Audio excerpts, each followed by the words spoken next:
Holy Swordsman died sacrificing himself for victory against 6 dragons. But if heroes fall, then legends rise again. His soul decided not to give up until the last, and then he woke up 100 years later. Now he's reborn to finish what he started, to cleanse the world of its greatest enemies. Even death didn't stop him. Can a man, forged by death and born again, bring final peace? Let's find out. This story begins in a half-destroyed city. The sky was filled with winged creatures, dragons, and the ground with monsters. The people who tried to fight them back suffered great losses. Just one blow from the black dragon Vitra stopped 90% of the attacking force of their base. They were already beginning to wonder if this was the end, and the dragon confirmed it, ordering them all to disappear. Vitra released a powerful stream of energy, charged with sparks from his mouth, and the people covered their heads in horror, and then their protector appeared in front of them, dispersing the energy with one swing of his sword. It was the holy swordsman Agito. He told them that they had worked hard, and they should leave the rest to him. Once upon a time, back in the 1900s, gates began to appear all over the world, and from them came 6 dragons with their army, which they had to fight. Humanity had no choice but to resist them without any knowledge. But when the battle began, the people were able to use magic. But too many lives were being sacrificed to defeat one army of monsters. The final battle was about to begin. Amasaki Yumi arrived at the scene of the battle, and the commander guessed what the fact that they were both there meant. After catching her breath, she turned around and said that he had defeated all the other dragons. Only the black dragon Vitra remained. She felt a sharp pain and fell to one knee, saying that everyone else was already at their limit. Her comrades were now also experiencing terrible pain. The only one who could fight was Agito. The commander said that they had no choice but to trust him, and meanwhile Vitra said that it seemed like the other dragons had been defeated. Is he going to challenge him using only his sword skills? Agito confidently told him that it was not just sword skills, he would use all his strength to destroy him. Yumi said that all humans have a huge amount of hidden magic power, but his magic is not enough for even one beginner spell. He is simply not able to cast magic. That's why he came up with it. The infinite magic power that is contained in his sword is the Hekken-style sword technique. He used his ability and decided to start the fight first, and the dragon called him a fool and ordered him to turn into dust. After which he used the Black Rain spell, and energy pillars fell on Agito from 5 magic circles. He suddenly disappeared from the spot, and a second later he was already in the air, masterfully avoiding enemy attacks. He aligned with the dragon's head and used the 8-sword Sonata, God of Thunder, after which he waved his hand and delivered a powerful blow. Seeing this, the commander exclaimed in surprise that he did it. He did not expect such power from a person who does not own magic. Blood flowed down Vitra's face, but it quickly evaporated, and he said that he understood everything. What kind of useless things did people do up to this point? A third eye grew on his forehead, and then he flapped his wings, and thunder broke out, and the rising wind blew away the already destroyed houses. Yumi decided to intervene and raised a protective barrier, telling everyone else not to move and stand near her, and Agito smirked and noted that this was the first time he had encountered such power and pressure. He became much more serious. But he was also ready to put everything on the line. He closed his eyes and concentrated on the secret technique of the 8 swords style, Akatsuki, and ordered the dragon to attack. After that, they both rushed towards each other. Agito dealt many blows, like the dragon, from which a flash remained after each attack. Yumi said that with this he could fight Vitra on equal terms. Akatsuki absorbs and combines the magical elements of the surrounding attributes, while creating an explosive force. But the more he uses it, the faster his life is reduced. Still continuing to hold the barrier, she thought that there was also a chance that she would not be able to defend herself from such a spell. She needs to find a way before the dragon notices her. Meanwhile, the battle between the holy swordsman and the dragon continued, but the latter froze in place for some reason. His third eye noticed a glowing protective dome behind Agito and said that it was naive. They did not lose hope until the very end. The girl realized that he noticed them, and Vitra, calling them pathetic insects, created a magic circle and let out a roar, preparing to attack. Agito understood that if this could not be avoided, then everyone would be sacrificed. Then he decided to sacrifice himself, because there was no other choice. He finally turned to Yumi and told her that this was the end. The rest is on her. Realizing what he was going to do, she became worried, and the dragon at that moment released a powerful stream of energy at Agito, which is called the Dark Book of Death. And he meanwhile used the Sonata of 8 swords. A golden flame flared up behind him, and he, realizing that this was the end of his journey, rushed towards the purple beam of light with a loud cry, holding out his blade. Then 2 powerful energies collided and a confrontation began, from which the winner would be the one who is stronger. Noticing that the golden flame was approaching, Vitra became nervous and wished for its death, and then he was blinded by a bright glow and an explosion was heard in the sky, from which a shockwave passed. In the end, Agito emerged victorious from this battle, leaving the black dragon without half of his body. Vitra fell to the ground with a crash, and Agito followed him. Due to lack of strength, he was unable to land normally and began to lose his balance. Then, Yumi caught him and laid him on her lap, telling him not to move. He was badly injured. The commander, along with other warriors, approached him and asked in surprise, "Did he do it?" He caught his breath and told him that the core was destroyed. He would not wake up again. After his words, joyful cries were heard, and the commander wiped away his tears, realizing that humanity was still able to survive. Yumi began to treat him, and suddenly Vitra's voice was heard, calling Agito pathetic. He quickly looked around, and since the others were still happy, and the girl continued to treat him, he sat up and wondered if this voice was heard only by him. He looked at the dragon's body, and it said that their plan to awaken the strongest dragon, Ragna, had not changed. All the conditions had already been met. Agito became worried, and Vitra said that under the protection of the divine dragon, they, the 6 dragons, would be reborn in 100 years. So his battle was in vain. After these words, his body disappeared, and he called out to him, but immediately grunted in pain, and Yumi worriedly called out to him. He gritted his teeth and thought of the divine dragon Ragna. So defeating the 6 dragons isn't the end yet? No matter how hard Yumi tried, she couldn't heal his wounds, and that made her nervous, and he thought that he had used Akatsuki Hachime too often, causing his consciousness to slowly fade. He began to mentally beg for someone to give him another chance, since his battle was still not over. He began to fall asleep, and Yumi, noticing this, called out to the others, after which he closed his eyes and plunged into the darkness. A bright comet appeared in the midst of this darkness. It passed through the halos and fell into the golden magic circle, after which a measured beep was heard. The device said that his vital signs were normal. The patient's level of consciousness had been restored. The patient's name was Mitsurugi Agito.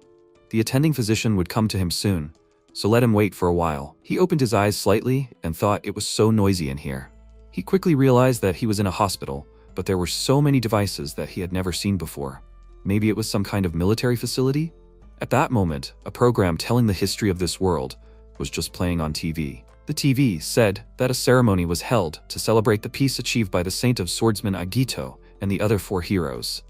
They were going to celebrate their 100th anniversary this year. Agito opened his mouth wide in shock, and when he saw the information on TV that a special documentary about the war with the 6 dragons would be shown in honor of the 100th anniversary, he exclaimed in surprise, "Has it already been 100 years? He started looking around for someone who could explain this whole situation to him, and then his gaze fell on the mirror, and he saw a completely different person in the reflection and wondered, maybe he had reincarnated? What was going on? The TV showed emergency news. The host told the viewers that some gates were activated last month, and today more than 50 new ones were confirmed to be activated, from the abnormal magical earthquakes that constantly occur in various places. Among the citizens, there are also rumors that this may be the return of the 6 dragons. The Magic Guild is on high alert. Because of this, Agito thought, he remembered Vitra's words about their return. He does not know why he managed to reincarnate, but this is his chance. If the 6 dragons have already been reborn, then the arrival of Ragna will be soon. But he does not think that everything will go according to their plan. He will definitely stop Ragna's awakening. After he returned home, he learned about the guy whose body he got into.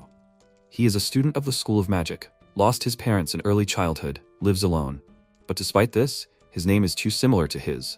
He wanted to tell the Mage Guild of this era about the 6 dragons and Ragna as soon as possible, and then a soda can caught his eye. He placed his hand on the hilt of his sword, concentrated, and then made a quick swing and returned the sword to its sheath, and the soda can was cut into several pieces. After testing his strength, he decided to take action. While he was walking down the street, he noticed a large screen that was currently showing a press conference from the Mage Guild. The reporters inquired about what caused the gate to activate. They heard that the number of monsters had increased. The guild leader did not comment on these questions, and said that they would send high-ranking mages, including S, to various places in order to maintain public order. A powerful monster may have been born on the other side of the gate. They are also doing their best to find out the reason. Agito noted that he formulated his answers so clearly. It seems that the guilds in this era are quite powerful. However, he does not want his existence to be known to the dragons. He will go to the guild now and explain the current situation. Until he can grasp the enemy's movements, it is better for him to live the life of Agito Mitsurugi. Soon, he reached the place where he studies, the Kagura Magic Academy. He thought that he was lucky enough to be reincarnated into the body of a student. In this place, he can easily obtain information, and if things go well, he will be able to establish contact with the guilds and high-ranking officials. And above all, he needs strong allies to fight the 6 dragons. If there are talented students here, he should explain everything to them. When he walked to the main courtyard of the academy, he saw a student casting a fireball spell. He stretched out his hands forward and released a small fireball at a dummy, and the teacher praised him, saying that he has become a little stronger. Now he can become B rank. The student was delighted, but Ajito was shocked. Looking at the others, whose spells were not as large as 100 years ago, he could not believe his eyes. They were all too weak. And this is the level of a modern mage? This is below the level of a recruit in the old days. He found his classroom and thought that this was bad. How can he find strong allies here? But first of all, he needs to assess the situation well and then decide what to do next. As soon as he entered the classroom, a guy named Hibayuki, a local bully, called out to him and asked if he had recovered, right?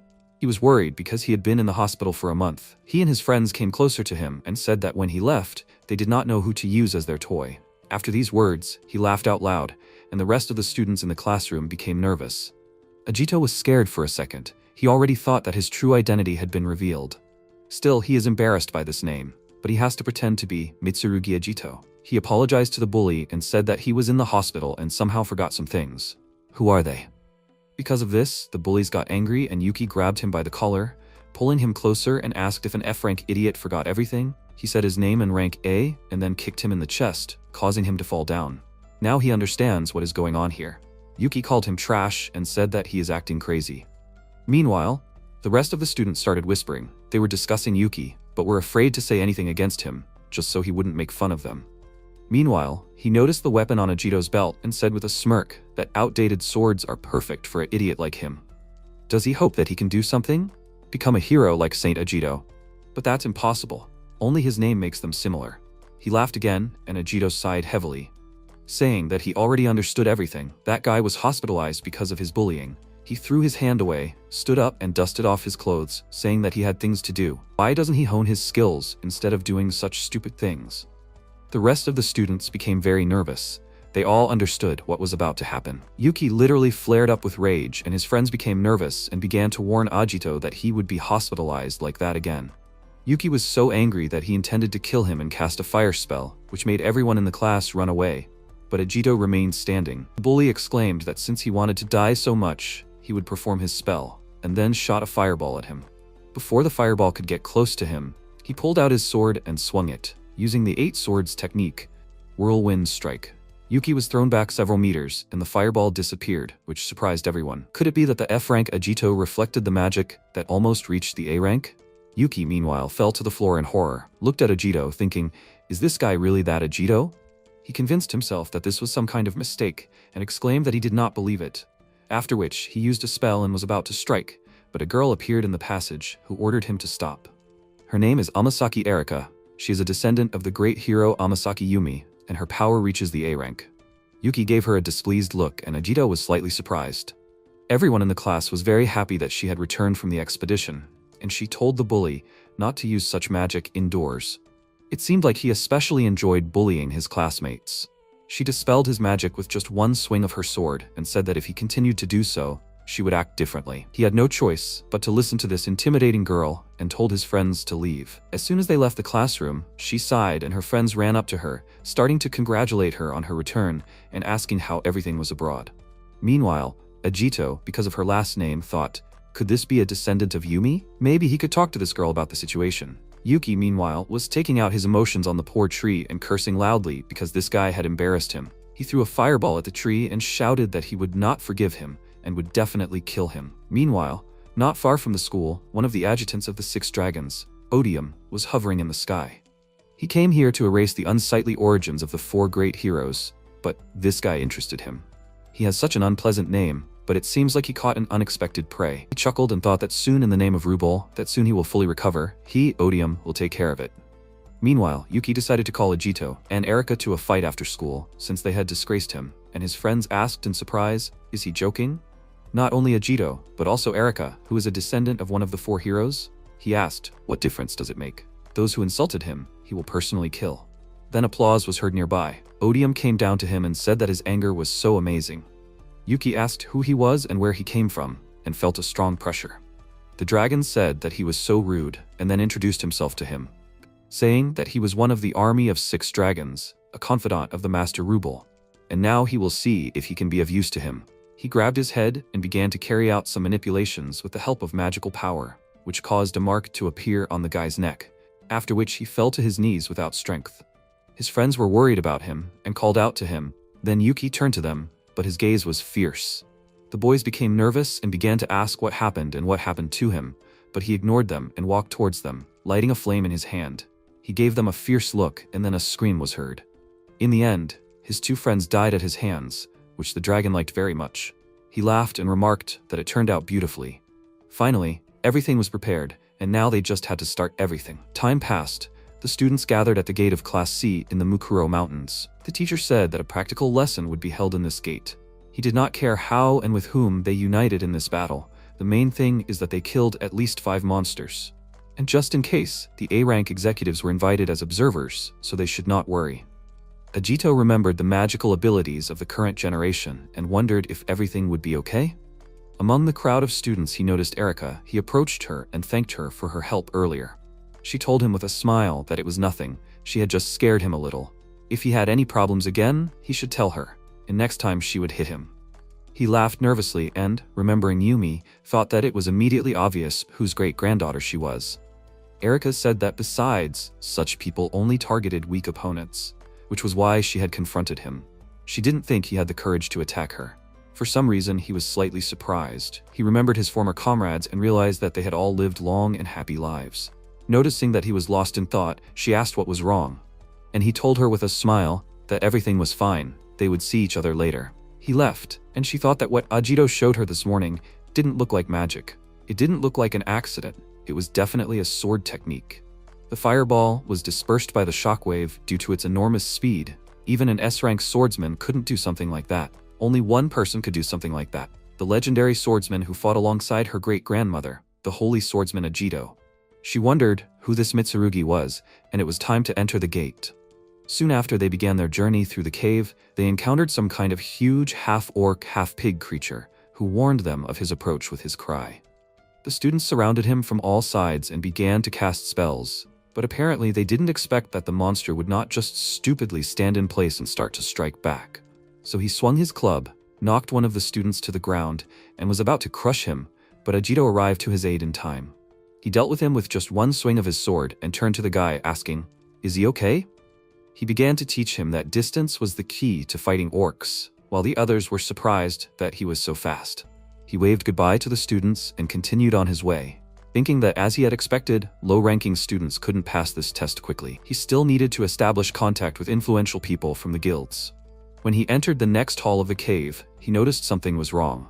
All the monsters' bodies on the ground were torn to pieces, and Yuki stood among them, almost completely covered in blood.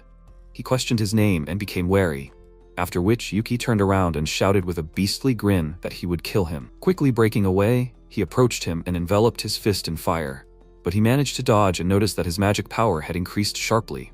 His movements were somehow strange. He suspected something was wrong and held his sword out in front of him to block the blow. Then Yuki grabbed his scabbard with both hands, and he, noticing his broken fingers, wondered if he really didn't feel any pain. Yuki continued to press on him and say something unintelligible, drooling.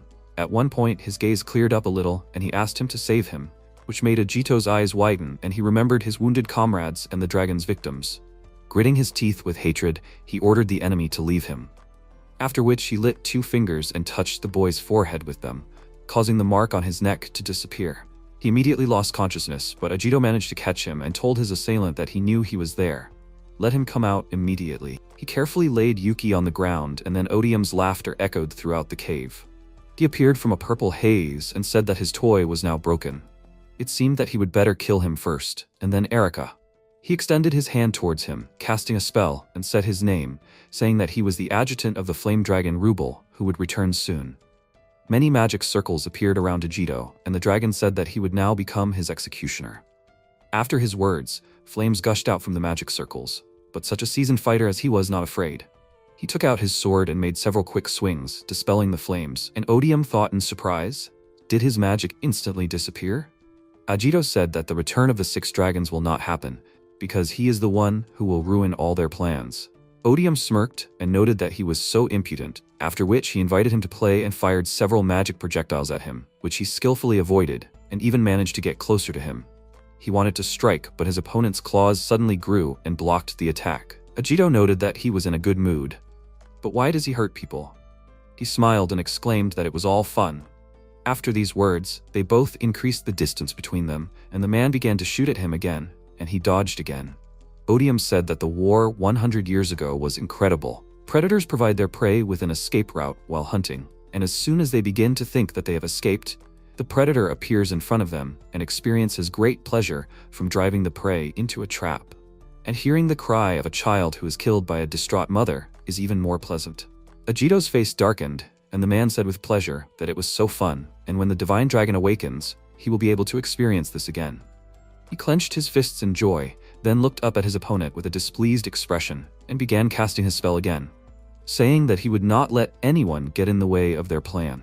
He laughed loudly again, and then Ajito somehow appeared behind him and swung his sword, causing him to lose his arm. He looked at his shoulder in shock, and Ajito told him to shut up. He hated hearing that.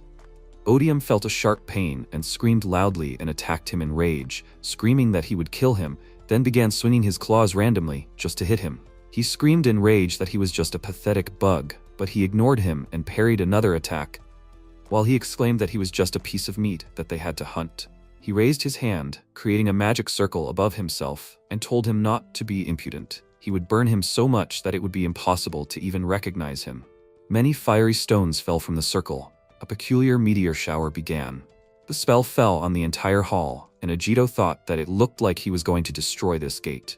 Since he left him no choice, he decided to use the 8 blades technique. Making a couple of quick swings, he threw the meteorites away, and one of the blows just hit the enemy. He was thrown aside, but this technique seemed familiar to him, after which all the meteorites were cut into small pieces, and Odium himself fell to the ground with a roar. Slowly getting up, he said with a grin that he recognized this technique. But these memories are unpleasant. When the Ruble army was defeated, someone used exactly this technique. That person was the holy swordsman Ajito. He heard that he died in the war. Now it seems he has reincarnated. Ajito asked if he should even answer someone who was about to lose his head. Odium gritted his teeth, and then for some reason laughed and grabbed his head, saying that the holy sword Ajito is such an unlucky person and yet he is here. So is his destiny to die again? But this time, he will defy fate. He opened his eyes wide and grabbed his head, feeling a strong pain, and Ajito became wary. Tentacles began to grow in place of his torn-off arm, his teeth became sharper, and his body grew. He said that soon the day of the dragon god's awakening would come, and then they would gain new power. A huge shadow grew over Ajito. Odium transformed into a half-dragon and let out a loud roar that shook the entire cave, causing stones to fall from the ceiling. Ajito covered his face from the suddenly rising wind, after which Odium took a step towards him and laughed, telling him to look. This is the blessing of the dragon god. What despair will he show him now? Ajito noted that he finally showed him what he was hiding, but now that he knows his true identity, he must destroy him. After his opponent let out a loud roar, the other students felt the shaking and became very nervous, but Erica felt a very familiar magic. She ordered everyone to leave immediately and ran to the source of the magic, thinking that this is it. The energy is too powerful, she needs to go deeper into the cave. When she arrived at the scene, she found Ajito and some unknown monster. She looked at her classmate and wondered in surprise, why is he here? Odium meanwhile waved his hand, leaving deep claw marks on the ground, and Ajito had already managed to get behind him. Erica and the monster were surprised by his movements, and a cut appeared on the latter's cheek. Immediately after that, many deep wounds appeared on his body, causing him to scream loudly. Ajito said that it was such a disappointment. He was so big, but he squeals like a girl. Odium said with a smirk that he was joking, after which all the cuts began to heal quickly. And Erica was surprised to think, did he just laugh at him? Ajito sighed in annoyance, and his opponent reminded him that he has the blessing of the dragon god, and tricks like sword techniques will not work on him. After saying this, he began to shoot magic projectiles at Ajito, but of course, none of them hit him. And Erica meanwhile realized that this monster is too strong. It definitely has S-rank strength. Odium crossed his arms and then disappeared from the spot and suddenly appeared in front of Ajito, who immediately put out his sword to block. He looked at it and thought that the blessing of the dragon god was too much for the adjutant class. After his strike, he jumped to the side and the monster began to press him, saying that he was a person from the past and he failed to ruin their plan. He died thinking that he saved the world, but everything turned out completely differently. He's just a stupid hero. Noticing that he was starting to get hit, Erica called out to him in concern, But Odium's voice drowned her out. He put more strength into his hand and exclaimed that the world he wanted to save no longer existed. Even though he was about to hit him, Ajito stood there and didn't move. Just as his claw was about to reach his face, he swung his hand, cutting it off, and then a wide, deep cut appeared on the monster's body. He coughed up blood and said in shock that it was impossible. He tried to heal himself, but realized that he couldn't. His regeneration simply couldn't keep up. He fell to his knees in pain, and Ajito walked towards him, saying that he was right. He's not a hero or anything. Many of his friends died in that war. However, the peace they won lasted for 100 years, and this time it will last forever. For the sake of his friends and their descendants, this time he would save the world forever. The monster chuckled and said that it was naive, then rushed towards him, but he stopped him with his bare hand. He gritted his teeth and nervously thought that this was simply impossible, then shouted in rage that he did not want to lose to a loser like him, a person who was supposed to die. He suddenly increased in size and said with a smile that he definitely would not lose to someone like him. But before he could take a step, Ajito's blade was in front of his chest. He used the 8-blade technique, Piercing Moon, and lunged forward, sending a shockwave in the shape of a circle at the enemy. From this, blood spurted out of his mouth, and his body became covered in cracks and began to collapse. His monster shell peeled off his body, and stretching his hand to the sky, he called out to his master, then disappeared. As soon as the fight was over, Erika ran up to Ajito and called out to him in a displeased voice, ordering him to explain who he was. At the same time, in the Chubu region of Japan, somewhere in the A-rank gate called the Depths of Hell, there was a girl named Toma Reina with the nickname Permafrost and the strength of the S-rank. She was sitting on the frozen corpse of a dragon and talking to someone. She said that she would inform the guildmaster that the lieutenant of the army of one of the 6 dragons was allegedly killed. Her interlocutor asked, "So the resurrection of the 6 dragons will happen?" Their prediction was correct. If it is not S-rank, then there is a re-invasion. She sighed and asked, now she needs to find out the location of the 6 dragons? She also wants to ask for more helpers. Now she doesn't have any days off at all. He told her not to worry, he has already found a candidate. His name is Mitsurugi Ajito. He was the one who killed Rubel's adjutant, who calls himself Odium. She looked at his information and asked incredulously, did he kill him? She looked up at her fellow S-rank named Riku Udo, Perun, and he said that it was impossible. He didn't have any magical power, but he wielded a sword, so he dealt with him by himself. There must be some kind of mistake. Their boss said that any of them could check it out, whether his powers were real or not. Let them see for themselves if he was really that strong, then he would allow them to invite him to Seraphim. Riku took a deep breath and said that he would do it, and Rina would handle the report. She displeasedly told him to admit that he just didn't want to write it, but he didn't give an answer, as he noticed many small dragons in the sky and said that the cleanup was not finished yet.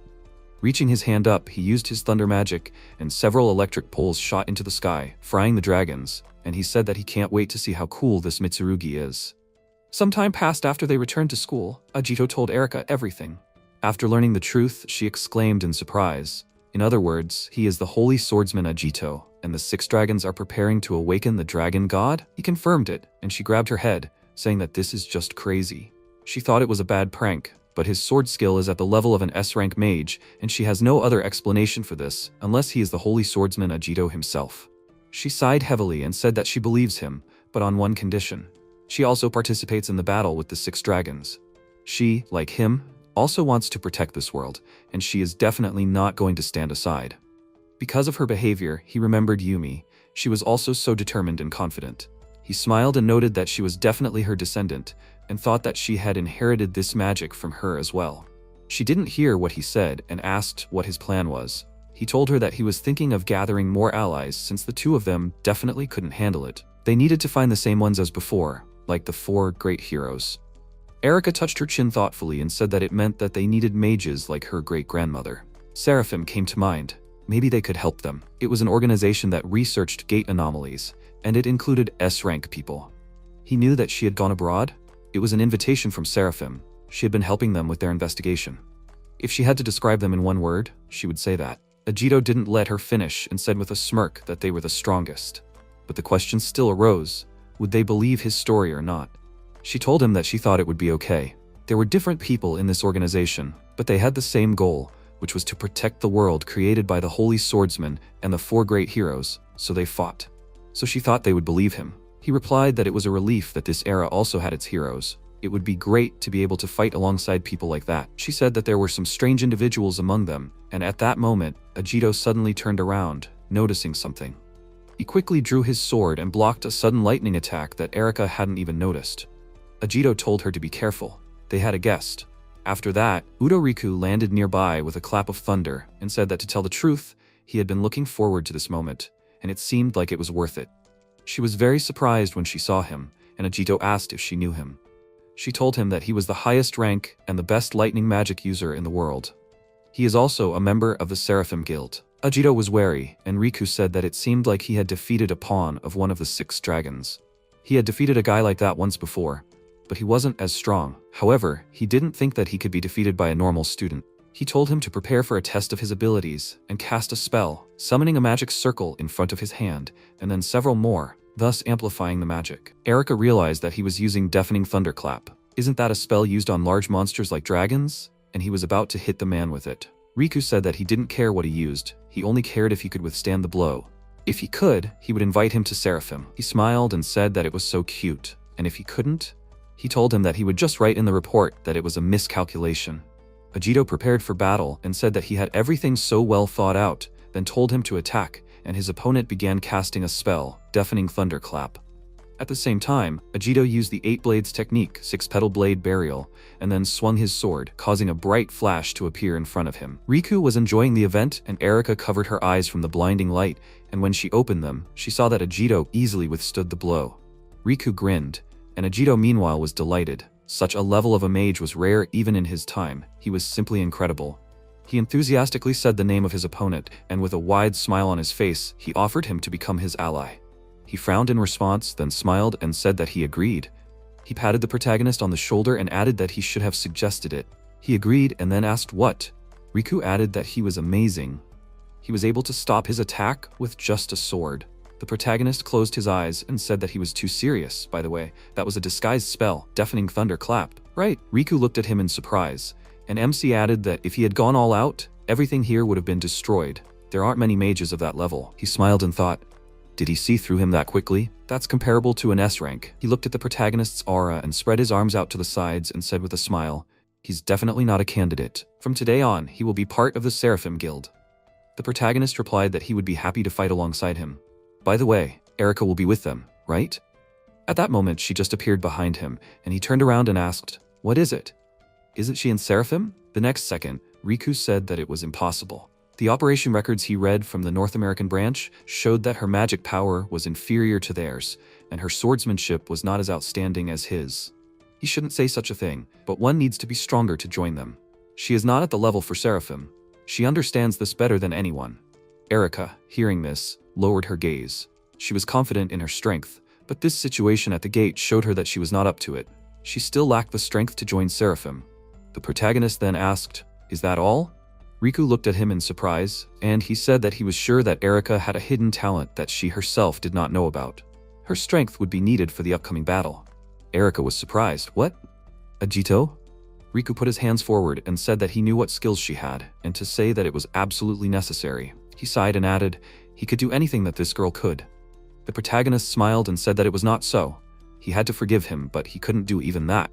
In some areas, this girl was superior to him and the rest of the guys. Erika looked at him in surprise. Riku said, thousands of mages lose their lives every year on missions. Although 100 years have passed since the war, the gates and monsters have not disappeared. Even though the Holy Swordsman and the 4 great heroes defeated the 6 dragons, every time there is exploration or battle, someone loses a life. As long as there are S ranks, newbies don't just die. He frowned and clenched his fist and added, this is what Seraphim was created for. Knowing all this, he still recommends Erika? The protagonist confirmed this and added that this girl's talents are at the S rank level. She will be useful to Seraphim. She asked him to wait. Riku was right, she still needs to hone her skills at school. At that moment, Rina approached them and noted that it was true. Hidden talent? If she really had that kind of power, they would have seen hints of it from the start. Erika was surprised by her arrival. Riku, putting his hands on his waist, asked why she was here. She replied that they were old acquaintances. MC, looking at her, thought, another Seraphim? This girl must be talented too. Rina looked at him and asked, so he still insisted on Erika? The 4 of them will be going on the next research mission. She should let him teach him a lesson in modesty. Riku waved his hand and told her not to do it. It was too troublesome. Then the protagonist said that's right, there's a much faster way. How about a 2 versus 2 duel? Erika asked.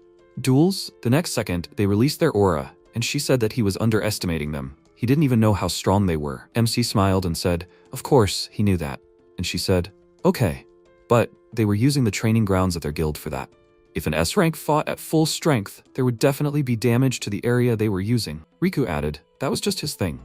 It didn't matter if it was a duel or something like that, he just wanted to fight this guy. With that, he flexed his fists, and the protagonist added, without holding back, Riku offered to show off his full skills. Erika called out to the protagonist, and he said that it was okay, she was much stronger than she thought.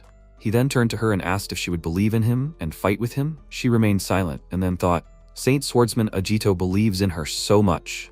Then she shouted that she believes in him. She will show her strength in a real fight. He closed his eyes and said, so it's agreed, he and Erika will defeat them. Sometime later at the Magic Guild headquarters. Jinguji announced, the list of participants has been compiled. Mitsurugi Ajito F rank and Amasaki Erika A rank, against Udo Riku S rank and Toma Reina S rank. The duel will begin when the protective barrier is activated. The people present were watching from a large window. One of them asked, Riku and Reina are in a pair? Another noticed, it is the daughter of the Amasaki family. The man asked, Mitsurugi Ajito, who is he? Will this be a real battle? Jinguji folded his hands in front of his face and said that they will understand everything when the battle begins. Ajito, he defeated the assistant of one of the dragons single-handedly. Now that their fears were confirmed, they needed as many human resources as possible. He had to let him test his abilities. After a while, the system announced that there were 40 seconds left before the barrier would activate. 39. The protagonist looked up and said, what a big barrier. Is it all done by machines? Erika confirmed it. A lot of things are done by this now. She noticed that he looked too relaxed for a person who was about to fight. She then added that it would take some time, but anyone could create a stable defensive barrier. Rina noticed that it was true. A long time ago, a holy swordsman fought alongside Amasaki Yumi, and it seemed that she had her own powerful defensive spell. They were not fighting dragons, so defensive magic and these machines would be enough. In other words, if a powerful defensive mage like Yumi appeared, it would definitely be very useful even in their time. Rina wanted to ask what he wanted. But before she could finish speaking, Riku stood in front of her and said, enough talking. They will find out everything when their battle begins, right? The protagonist confirmed this. He was looking forward to it. The system reported that there were 5 seconds left until the barrier was activated. 4. Riku smirked, finally. The system reported, it's done. The opponents jumped in different directions, and the next second, Riku concentrated energy in his hand, creating a magic symbol, and he used an ability called Doomsday. Lightning burst out straight from his magic symbol. Jinguji frowned and shouted, unexpected. The protagonist ran forward and told his partner to leave it to him. He used a strong gust, sending out several pulses of energy from the swing of his sword. Those present were surprised. He blocked Riku's spell? What is this? I've never seen such a skill. The next second, Riku was very close to the protagonist and pointed the Thunder King sword forward, but the protagonist held his sword in front of him, blocking his attack, and shouted, wow. He didn't expect that lightning could become a sword. He chuckled in response, he's an S rank, he can do anything. He swung the thunder sword again, MC dodged and moved back. Riku laughed, and Rina concentrated energy in her hand, creating a magic symbol, and used Ice Spear Dance. Several ice shards rushed forward. Riku was indignant. Hey, he's his opponent. The protagonist said 2 mages of this level. As expected of Seraphim, he then thrust his sword into the floor and used Earth Rip. The surface in front of him was covered in cracks. Rocks came out of the ground, stopping the ice shards. The system reported danger. Jinguji ordered to increase the barrier's strength by 2. No. By 3 times. The workers agreed with him, and he thought the barrier device was created using the latest achievements of magical science, but it was so easily damaged.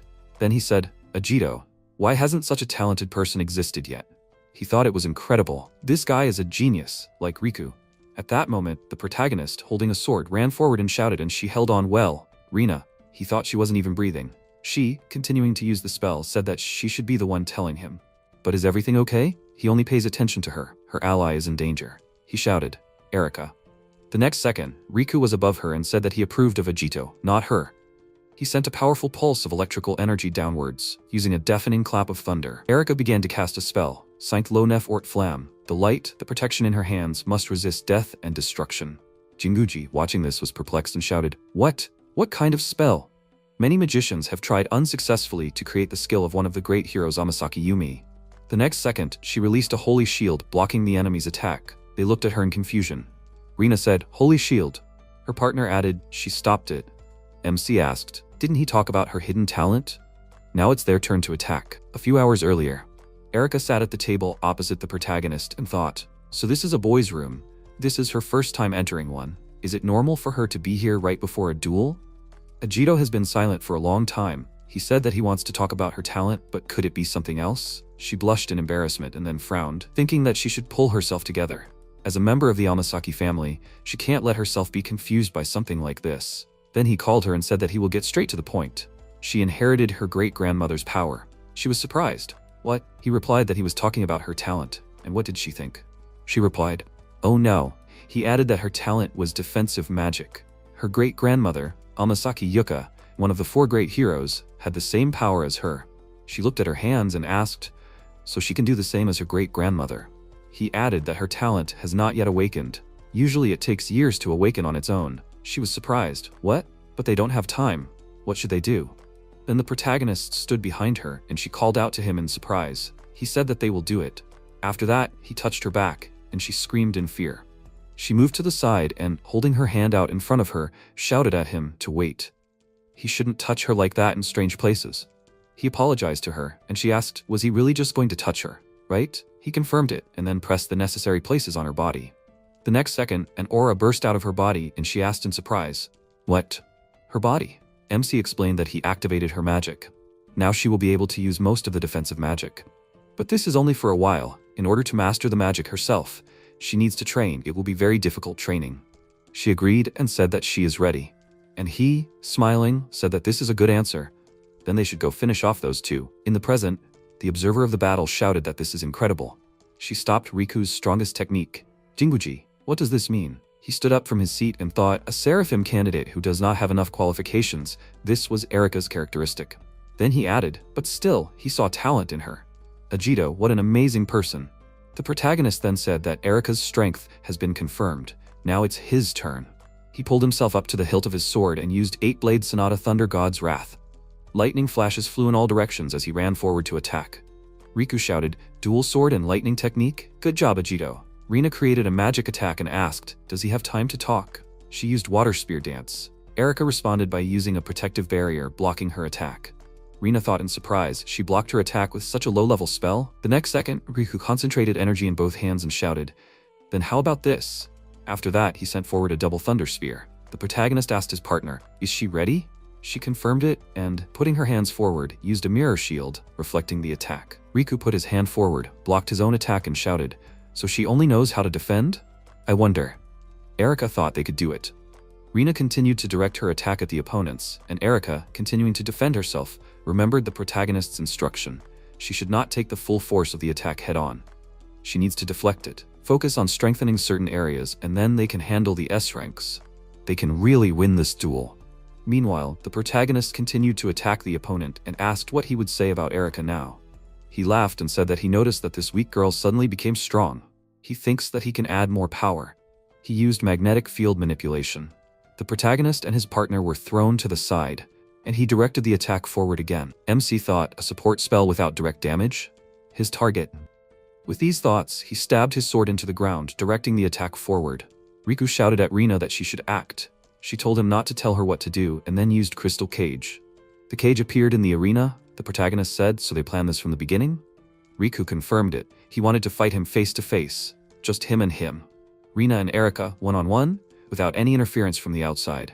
He admits, Erika has grown up, but there is an insurmountable difference in experience between them.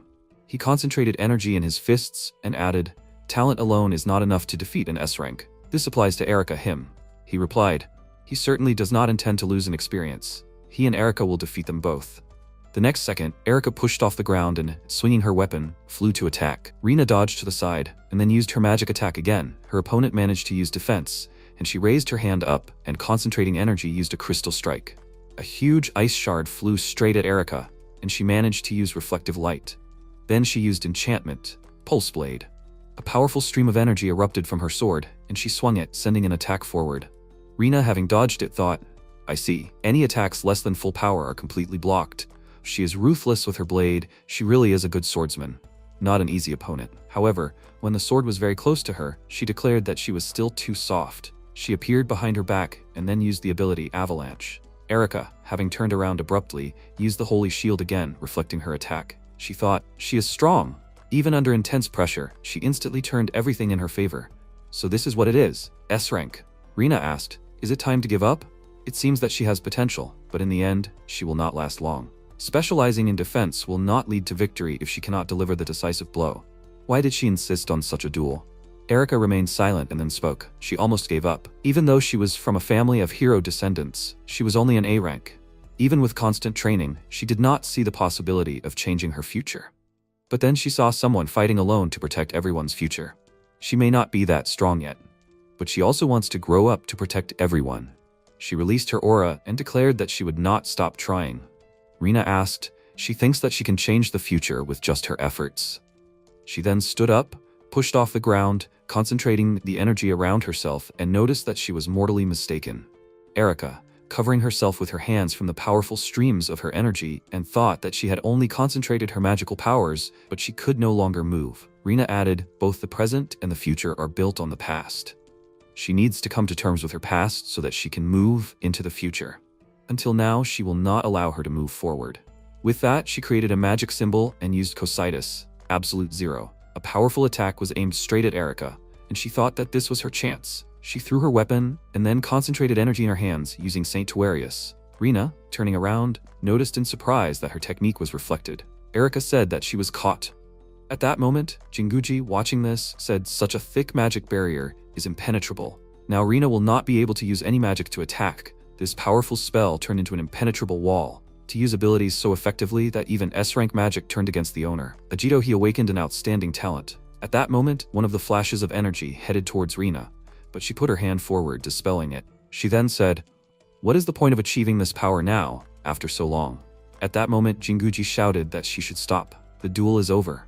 She wanted to object, but he shouted that she should not forget about her real goal. They needed to continue their investigation into the 6 dragons. Erica would join Seraphim and help with that. She closed her eyes and said that she understood, and then raised her hand. Jinguji shouted, the participant admits defeat. Rina leaves the battlefield. Erica said in surprise, they won, and then Rina landed on the ground and congratulated her opponent. In return, she thanked her, and Rina, passing by, added, if only she had such power back then. Erica clenched her fist and put it to her chest, thinking. Meanwhile, the protagonists' battle continued. They were surprised to hear that Rina was leaving the battlefield. Riku shouted, unbelievable. She really won. What kind of magic did she use? The protagonist raised his index finger and explained, the correct direction is important, that's all. In response, he laughed and said, he's an interesting guy, but if they let the defeat of an S-rank go unanswered, they'll set a bad example. He then frowned and declared that he would attack with all his might. MC agreed with him. The next second, Jinguji shouted, this is bad. Riku, he has to stop. Is he planning to destroy the guild headquarters? They've had enough of Ajito's power. The protagonist asked, did he hear what they were saying? His opponent laughed and shouted, what nonsense. Jinguji continued to call out to him, but Riku concentrated energy around himself and clenched his fists, saying, this is his full power. Now he has to show him his full power. Without holding back, a huge magic symbol appeared behind him, and then he moved his hands forward, creating a magic symbol and used Divine Thunder. A powerful beam of energy shot forward, and the protagonist thought that this was amazing. He didn't even expect this. Fighting half-heartedly, this can't be blocked. I'll have to use this. The secret technique of the 8 swords style. With a smirk, he confidently grabbed the hilt of his sword, and at that moment Jinguji shouted, the protective barrier was destroyed by 70%. The equipment was damaged. It is impossible to continue observing. What an idiot. A powerful thunder beam fell on the protagonist, and Riku thought, what's the matter, Ajito? Is this all he can do? Then he asked, is that it? Then he was surprised to see the protagonist in the center of the beam, and he used the secret technique of the 8 swords style, Shining Eightfold Return. A huge magic symbol appeared behind him. Its aura began to destroy the enemy's attack. Riku, perplexed, shouted, it destroyed his Divine Thunder. Jinguji thought that this was impossible. Riku's Divine Thunder can even hurt a dragon. The protagonist then took a stance and offered to begin. After that, he released a powerful charge of energy and appeared behind his opponent. He looked at him in confusion, and the next second, a cut opened on his chest. He cried out in pain, and the protagonist apologized to him, adding that he couldn't hold back while fighting against him. With these words, he put his sword back in its sheath. Riku began to fall down and asked, was that some kind of compliment? Next time, he would win. Jinguji said that they confirmed that Riku was unable to continue the fight. The winner was Ajito. He said that it was incredible. An F rank defeated an S rank. MC, looking at his hand, thought, the power of the Shining Eightfold Return has increased. Perhaps now he can use this technique. After some time, they found themselves in Jinguji's office. Riku shouted at Reina, who was treating him to be gentle, and she said that he himself stubbornly wanted to leave the hospital room. Now he should endure it. If not, she will put him to sleep with cold. After that, Jinguji put his hand on the table and said, and so, they demonstrated extraordinary strength. Ajito, Erika, from today on, they are both accepted into the ranks of Seraphim. The 6 dragons will most likely return, so they should prepare to fight and explore the gate. The protagonist said that he wanted to ask, is such a small team enough? He answered that it is not a problem. Seraphim has the authority to give orders. If necessary, they can mobilize A-rank mages as assistants. They can even lead large squads. They should take this into account. MC said, large squads? He has not really commanded small ones. Riku was surprised. Is he serious? Command is a key skill for modern mages. Rina pointed out that he should have learned this in tactics class. He replied, anything can happen. Then he thought, 100 years ago, he dumped all this kind of work on Yuka. Maybe now is the time to admit who he is. After that, Jinguji continued, they will discuss all the details tomorrow, but for now they should rest. The protagonist asked him to wait. He would like to say something about himself. At that moment, a worker shouted, Chief, urgent report. He asked, what's the matter? He replied, the S-rank mage Sakagami Misaki's unit that was sent to investigate the gate in Shinjuku was destroyed by an unknown dragon. The people present were confused, and he shouted, Misaki is S-rank, and she led a squad of A-rank mages. Really? They came. After that, the protagonist said that he will go. Jinguji, confused, shouted, what is he? He replied that his allies were in danger, there was no time to hesitate, and these guys seemed to be on the case. Riku, flexing his fist and smiling, added, of course, they can't abandon Misaki. Rina added that she would go too, she wasn't hurt. Riku yelled at her to shut up. Erika said that she would go too. Jinguji lowered his gaze and said that he understood. He was trusting them with this. Misaki didn't know that the 6 dragons had awakened. They had to save her. Meanwhile, at the Class A gate, the back streets of Shinjuku, Rubel laughed loudly and asked, what's wrong, people? He hasn't even warmed up yet.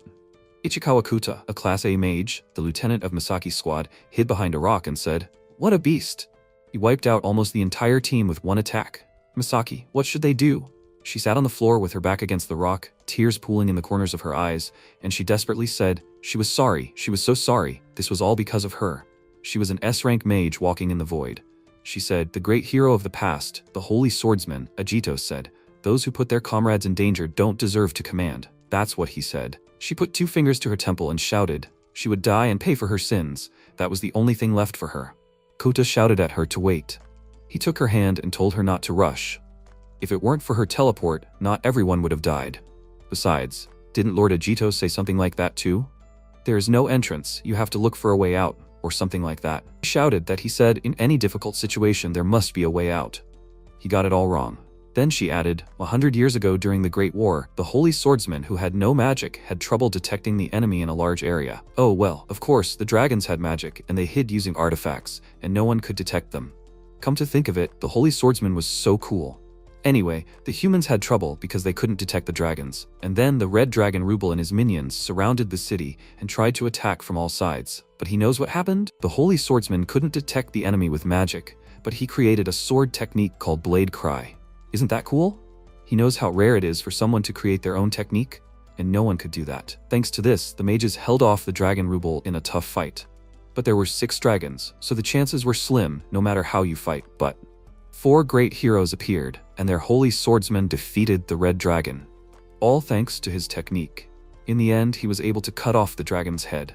I remember the place where it happened is considered holy ground. He thought it was some kind of creepy thing, and then she thought it was true. She was the squad leader now. She had to hold on. She had to follow the precepts of the holy swordsman. She clenched her fists and thought, the precept of the holy swordsman, Ajito number 12, a true leader only becomes a true leader if he steps forward in a dangerous situation. Then she turned to Kuda and told him to help the wounded get out. She would distract him. He reached out his hand to her and gritting his teeth shouted, damn! You can't abandon the captain and run away. The dragon asked, is that it already? He was trying to play with them so that they wouldn't die. The next second, he created a magic symbol in his mouth. At that moment, Misaki jumped out from behind the stone. She used the dimension sword, but as soon as her sword collided with the dragon's skin, it fell apart into several pieces. She shouted in confusion, what? Rubel, noticing her, said, so she is their leader. It is quite brave to go out to fight alone, but she still lacks fighting spirit. That is how to attack. With that, he once again created a magic symbol in his mouth and used Chaos Explosion. The fire attack went forward, but the squad captain was already behind him and shouted, Is this all he can do? Huge, but otherwise nothing special. He flew after her and grinning shouted, such an obvious provocation, but okay. He released fire. Misaki, flying forward, looked down and thought that there were more casualties than she thought. It will not be easy to evacuate them, and running here, she puts them in danger.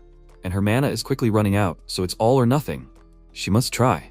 Then she stopped, and the dragon asked, was she tired of playing with the bait? Well, she should try to entertain him better than these small bugs. She sighed, and then said, Saint Swordsman Ajito's Testament number 3. If they want to create their own special technique, they must not be lazy and must hone it to the limit. She created a magic symbol in her hands and used Abyss Gate. The dragon, whose body was sucked into the abyss, shouted, did she just create a connection with the imaginary space? And she thought, even non-combat specialized mages like her can win if they use magic correctly. Rubel shouted, damn, he won't let himself lose to a bug like her. The next second, he disappeared, and Misaki spread her arms out to the side and said that she did it. She then sighed and sank to the ground. Kuta ran up to her and called out to her. She was surprised, Kuta? And the others too. Didn't she order him to evacuate? He said that it was impossible, he couldn't abandon his captain. Plus, she only knows how to manipulate space, so... He then turned around and asked, where's the dragon? She placed her hands on her waist and smiled, saying that she used her special technique, put it all on the line, and somehow she succeeded. He was surprised, right? As expected of a captain. She laughed awkwardly.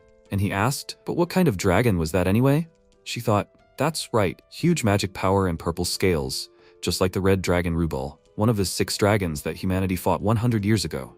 No, it can't be. After all, the holy swordsman killed him. The next second, Kuta, perplexed, asked who it was. Reinforcements from the guild? The captain was surprised, and at that moment, Rubel stood behind her in human form. He again used the ability Chaos Explosion, sending fire attacks forward. The captain fell to her early comrades. With the last of her strength, she said that this can't be. The dragon said, damn Vitra, only because he needed information. He made him, Rubel, pretend that he lost. Misaki tried to get to her feet with trembling hands and shouted that she knew it. He was surprised she knew him, but great, she didn't have to explain.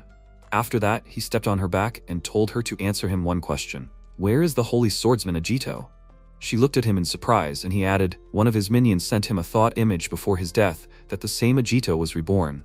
She thought in bewilderment, reborn? Ajito? Rubel said she should tell him everything she knows and he will probably let her go. She replied, how unfortunate, she doesn't know anything about it, although it's not true. Even if she knew, she wouldn't tell him. He stepped on her head and smirked. She should stop acting tough, sprawled on the ground. Small bugs should listen. She said, the testament of the holy swordsman Ajito number 171. When the world is engulfed in darkness, he will come and defeat it. If the holy swordsman Ajito was really reborn, she will believe and wait for him. The dragon pressed his foot harder on her and asked, is that so? He thought that there was still a chance that she was hiding something. In that case, he raised his hand above himself, creating a magic symbol. He used an ability called Scarlet Rock. He said that this was her last chance. She must tell everything she knew. She closed her eyes and screamed. She already said. She won't say anything even if she had to die. He was surprised. Even so, well, then he'll just kill and start with her comrades. After that, he pointed the rock at the injured squad members, and the captain shouted, Kuta, guys? The dragon asked what she will do now. She turned to him and was about to use the ability, but Rubel, with a wave of his fingers, destroyed her attack and shouted that it won't work. Time is up. Looks like her beloved swordsman saint didn't come to save her, right? She sighed and then stretched out her hand, thinking, Lord Saint Swordsman, if he really was reborn, please let him come and deal with him. A drop of tears fell from her face, and at that moment, the protagonist appeared, using an ability called 8-Blade Sonata, a dimension-splitting strike. The people present were surprised, and he said, Rubel, how about cutting off his head again? He smirked, Yatsurugi. 100 years ago, the war between humanity and the 6 dragons. The holy swordsman Ajito versus the red dragon Rubel. The protagonist declared to the red dragon that his end had come. The protagonist used the 8-sword style, a dimension-splitting strike, crushing his enemy. Rubel said that he would never forget this humiliation. He swears that he will kill him. In the present, MC said that she had better not move. Then Ajito used the 8-sword style, the 6-star strike. There was a deafening explosion, and Misaki thought, clutching her head with her hands, was that really an attack with 6 elements at once? This is the unique finishing technique of the Holy Swordsman, the 6-star strike. She can't believe it. Could this man really be the legendary Holy Swordsman Ajito? After a while, Rubel said with a laugh that his doubts are now cleared. His technique and killing intent, he will recognize it. They finally met him. He used his ability and shouted that he must die with his allies. The red dragon, in the form of a man, conjured a firestorm. She cried out in concern, turning to her allies at the command. The protagonist shouted Yumi's name, and she used magic, Shining Holy Shield. At this time, Rina protected the surprised Misaki and asked if she was okay. She said that she came to them. And who is this? Rina said that now is not the time for introductions. She should retreat with her subordinates. Ruble shouted, grinning evilly, that they are weak. He has no business with anyone except Ajito. He used his ability to summon fire monsters to the battlefield. The protagonist slew one of the fire creatures with his sword and shouted that his opponent is him. Ruble, laughing evilly, noted that he decided to clean up the trash first. MC used a magic device and asked, contacting Riku, "What is the situation at the entrance?" Riku shouted, continuing to fight the monsters, that he did not understand what was going on at all. Suddenly, out of nowhere, many monsters appeared. He said irritably, gritting his teeth, that it was a curse. Why was he doing such a boring job as guarding the territory? Ajito noticed that he was injured. What other options could there be? Riku screamed in anger and said, grabbing the monsters with his hands and calling him an idiot, that he was injured because of him. Then he used magic, a super powerful electric shocker named after him. Riku said that he agreed to clear everything here from monsters. He can take out Misaki and the others. The protagonist noted, turning to Reina and Yumi, that they heard him. It is dangerous here now. They must take the wounded out of here. Rina indignantly said that she did not like to leave him here alone. However, they have no other choice. After a while, Misaki asked, is he sure he can handle it alone? At that moment, Rubel used magic, Scorching Flame, bringing down a barrage of fireballs at Ajito. The protagonist calmly blocked the enemy's attack and said that he would be fine. She needed to trust him. She said that she would try her best. They began to run away from there, and Misaki shouted, turning to the holy sword, that she was asking him to try his best. The protagonist simply waved his hand at her, and she looked at him with admiration. Then Misaki said that he paid attention to her. Then they looked at each other. Rubel used Explosive Inferno Burning Flash. MC used the 8-sword style, 8 Scarlet Clouds. Because of their attack, the surroundings began to collapse. He shouted that it was finally a one-on-one fight. Ajito declared that these were his words. They crossed their weapons, and Rubel shouted that he was glad to hear it. Defeating him, when he was not fighting at full strength, would be boring. Only by killing him at the peak of his power can he take his revenge. The protagonist jumped back, and his enemy took advantage of this by using magic, Hellish Inferno formation. At that moment, a magic circle appeared under the protagonist's feet, which brought down pillars of flame. MC decided to dodge the blow, but Rubel shouted, using his abilities, that he would not let him dodge the blow. After Ajito found himself under the enemy's attack, and thought that this enemy had created several high-level spells without pronouncing them out loud. The protagonist blocked the enemy's magic, and thought that this was not the same Rubel that was 100 years ago. The blessing of the divine dragon is a very dangerous thing. A deafening explosion was heard, and then the protagonist used the secret technique of the 8-sword style, Akatsuki Hachime. MC asked, having survived the enemy's attack, is this really all he can do? Rubel stared at him in surprise as Ajito prepared to strike him. The protagonist made a lightning dash forward using the 8-blade style, 6-star strike. He parried the blow and thought with gritted teeth that his strength was impressive. After which, they exchanged a series of blows and dodges. After a while, Rubel used an explosive ball of light and then used magic, Scorching Sphere. A deafening explosion of flames was heard. After reincarnation, Rubel's abilities have greatly increased. At this point, he is undoubtedly one of the strongest in the world. However, the strength of the reincarnated holy swordsman Ajito was noticeably superior to Rubel. MC dealt a critical blow to the opponent with his sword using the 8-blade style, Scarlet Blade. Rubel thought in surprise, why did the fire technique harm him? Then he shouted as he rushed to attack that he cursed him. Rubel was attacking with a series of blows and shouted as Ajito blocked the blows with his sword, saying that he was underestimating his current strength. He used his abilities and shouted that this was the end of his life. Riku suddenly appeared and used magic, Divine Thunder. He asked angrily, calling the enemy trash, how dare he hurt his allies? Rubel shouted after the dust cleared that he was a pathetic worm. He suddenly appeared behind him, preparing to strike. He thought in shock that this enemy was very fast. At the last moment, the protagonist blocked the blow of the red dragon in human form. The protagonist said that he must not be distracted. His opponent is him. Has he already forgotten that? Rubel used attack magic and shouted that he must endure this. MC used his abilities to damage the opponent. Suddenly, the enemy's body began to be covered in ice. He shouted until he froze completely that he was trash. Ajito finished using the 8-blade style ability, Ice Flash, putting his sword back in its sheath. After the protagonist asked, is Misaki's squad okay? Riku said that they evacuated, only they remained. More precisely, he is here alone having fun. He thanked him for his help. However, is this guy really one of the 6 dragons? The protagonist noted that he really does look like a human. However, there can be no doubt, he really is a dragon. More precisely, this is the red dragon, Rubel, who was defeated in the Great War 100 years ago. He noted that it seems that this is the dragon that was destroyed by the holy swordsman, Ajito. MC said that this is exactly it. Apparently, Rubel received a human form after reincarnation.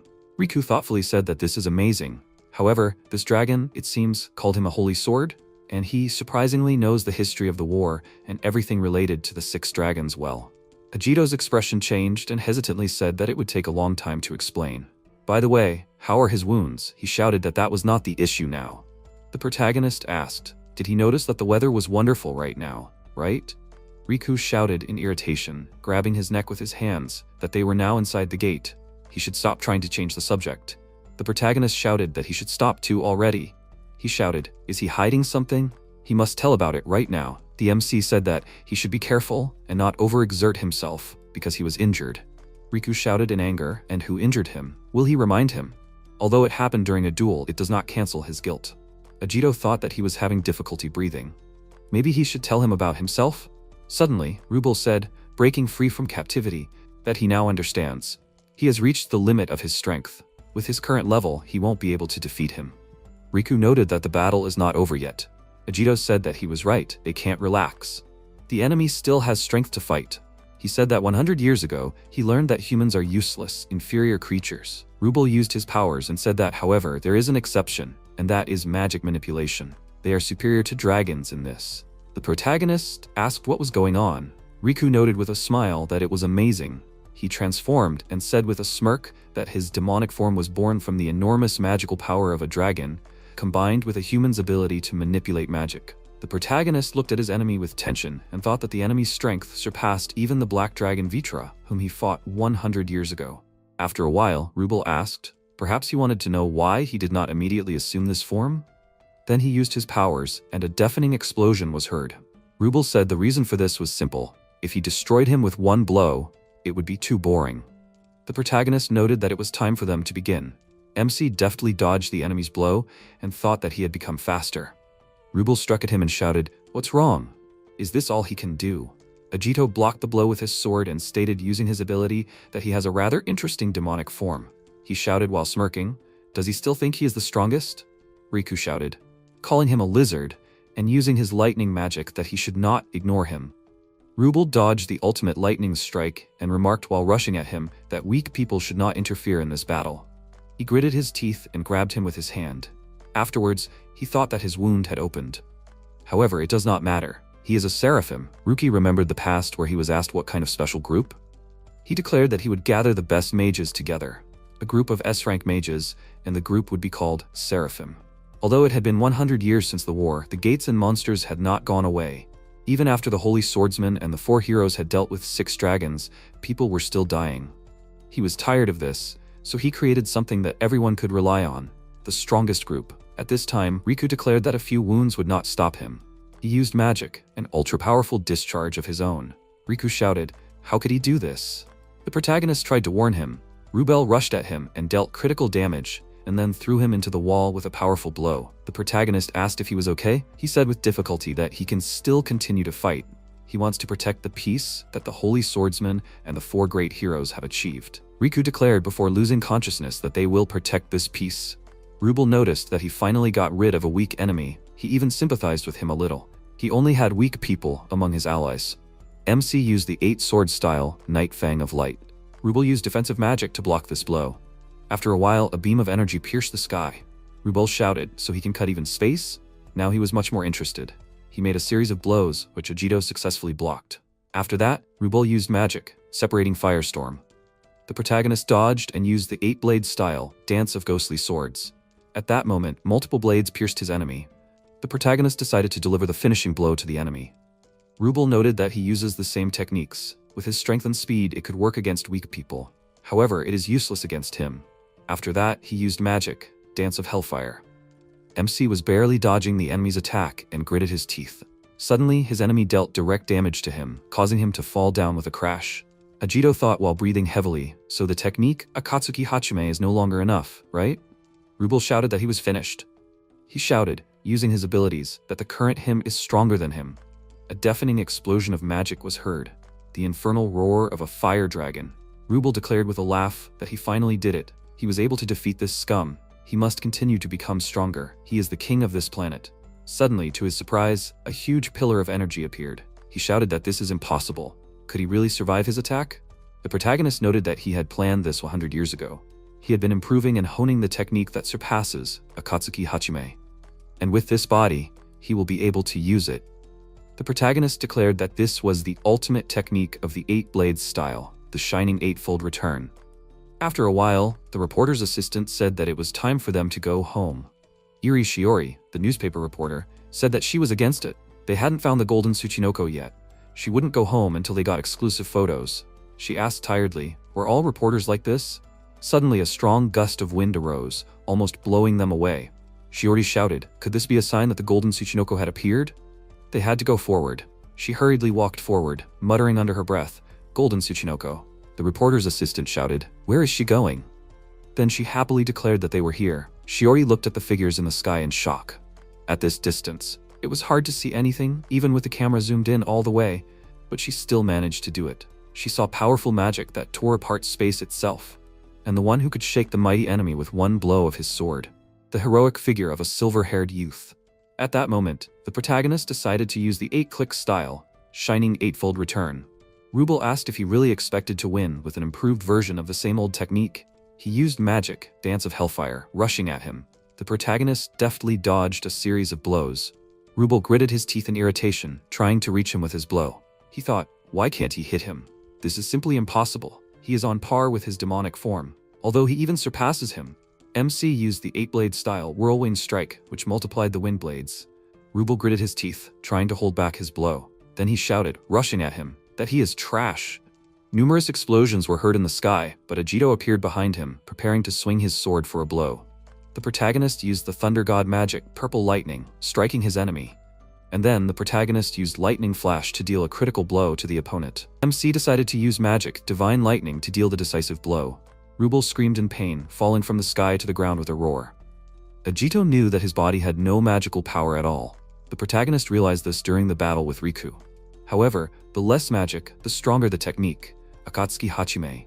Therefore, his body, completely devoid of magic, has a hidden potential that he could not imagine before, and the proof of this can be seen right now. A technique superior to Akatsuki Hachime and capable of killing even a demon, shining eightfold return. The protagonist dealt the decisive blow to his enemy, and Rubel shouted that he cursed him, after which he declared that he does not give up. This is his demonic form. There is no way he could die in a place like this. Rubel used the magic, the red dragon's roar, unleashing all his power against him. MC thought that he would not repeat his mistakes with this power. This time, he would save the world. Ajito used his ability and declared that this was his end. Their magic power met, crushing space. Rubel shouted that he would not lose. He shouted before his strike that he cursed him. The protagonist sheathed his sword and said that he was saying goodbye to Rubel. As night fell on the bus, Shiori said with a grin that this was incredible. Today she saw something extraordinary. This will be a real exclusive. On the laptop monitor screen was Ajito's face, whose body was covered in a powerful aura.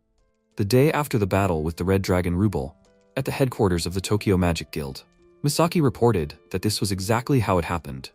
It was a report on the encounter with the Red Dragon Rubel. Jinguji noted that this meant that the enemy's main force had finally begun to act. He thanked her for her service. She awkwardly said, saluting with her hand, that it was no problem for her. Riku pointed out that it was actually all thanks to Ajito. He didn't participate in the second half of the battle. He said to Ajito that he wanted to ask him something. Screens appeared in front of them, recording the battle with the red dragon in its demonic form. Yumi asked in surprise, was that Ajito on the news? The protagonist noted that he felt a presence in the distance during the battle. However, that person had no intention of interfering, so he didn't pay attention to it. Rina said that the S-rank heroes of the Magic Guild are also used as poster figures. However, Ajito has become quite a topic of discussion. It doesn't seem like a big deal. Jinguji stated that he wanted to say it bluntly. His existence is disrupting the world order. His power surpasses that of the S-rank magicians. And he easily awakened Yumi's talent. They received reports that he might be related to the Red Dragon Rubel. Who is he? Riku thought that Jinguji was right. Ajito's sudden appearance and power were inexplicable. Rina thought that without magic, being on par with an S-rank is usually impossible. Misaki thought with her eyes closed that he was worried about the Holy Swordsman. The protagonist said that he could finally say it. He is the reincarnated Saint Swordsman Ajito. They looked at him dumbfounded. The protagonist said that during the war 100 years ago, he and the Black Dragon Vitra killed each other. He should have died. MC remembered his past and thought that he didn't know why he was reincarnated, but this was a wonderful opportunity for him. Jinguji shouted in shock. So he was saying that his soul was transported 100 years ago and was reborn in the present? Riku said through gritted teeth that he now understood where his power came from. Reina said that she now understood where he got that strange feeling from. Ajito said that he didn't know why he was reborn, but the strange events at the gate and the sudden increase in monsters. Most likely, it was because the 6 dragons were trying to revive Ragna. If they didn't do anything, they would be in for a disaster. So he asked them to lend him their power. Jinguji remarked that he thought his words could be trusted. The Holy Swordsman could count on them. Riku said, putting his arm around his shoulder, that they should become friends. Rina remarked that he might not expect special treatment from her, but she respected him. Yumi thought that she felt relieved, but she wanted to meet her long-dead relative. Misaki cried and shouted that he was real. He was the legendary Saint Swordsman Ajito. She had read all the documents and materials about the Saint Swordsman and never expected that she would be able to meet him in person. Plus, she got to know him so closely. Riku, mocking the girl, did not let her touch the Saint Swordsman. Misaki got angry and tried to use her spatial magic, but Rina used her magic and said that they needed to stop. The protagonist remarked that he would like to discuss everything now, but there was another matter. Do they have good swords?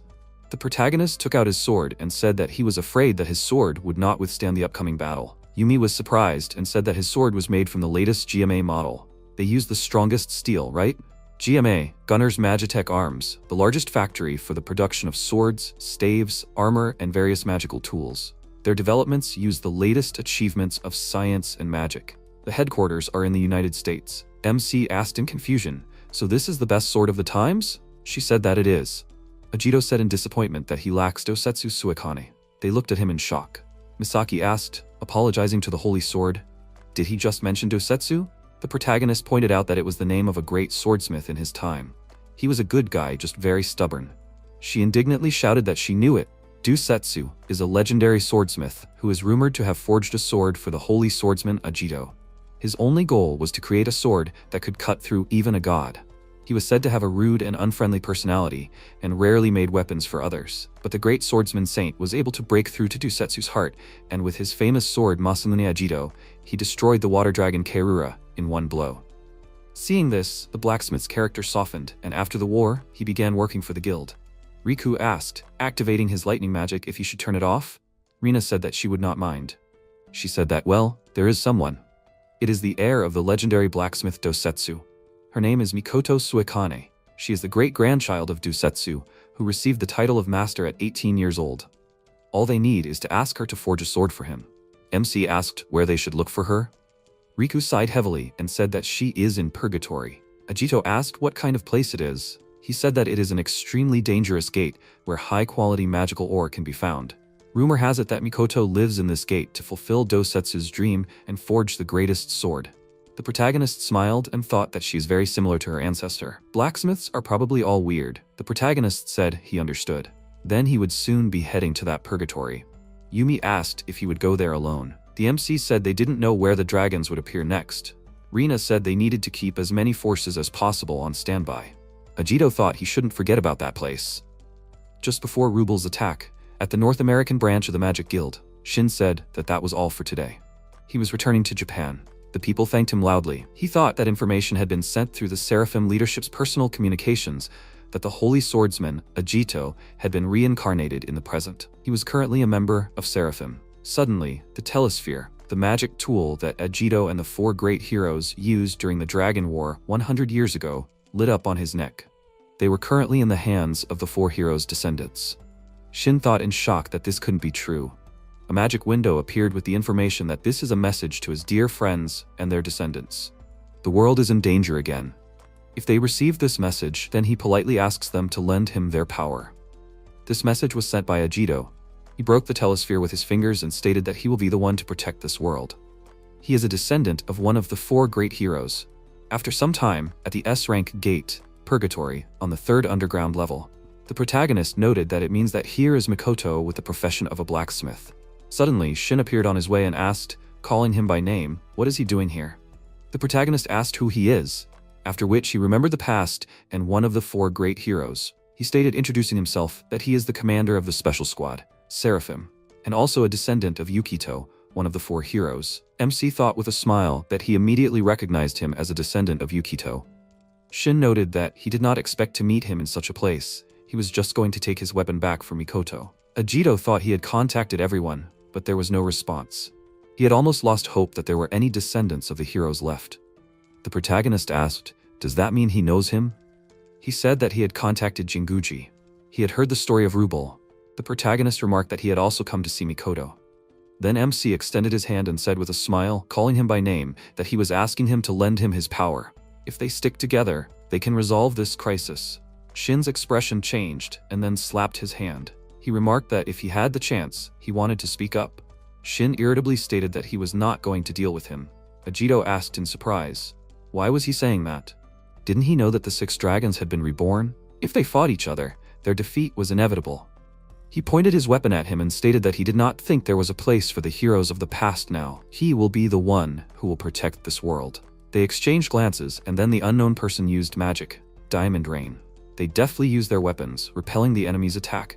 The unknown person noted that he expected that he would destroy them with this attack. However, it turned out that the Holy Swordsman and Commander Seraphim himself was here. The protagonist turned around and thought that he recognized such magic. Gildiga Vajrayan, the Earth Dragon, said that otherwise this world would become completely boring. The protagonist shouted his name and thought that he was the second of the 6 dragons. He used his abilities to create an army of golems. Gildiga said that this was a wonderful reunion. They will stay here forever. Shin's face changed and said that he could not expect this. However, this will save him the trouble of finding one of the dragons. He got into a fighting stance and said that this is excellent. He will prove that they no longer need the Holy Swordsman. Shin used the Kagura family's Kumogakudo and unleashed a powerful blow on the Earth Dragon. He then sighed in surprise as he was unharmed after taking a direct hit. He thought that there wasn't even a scratch left on him.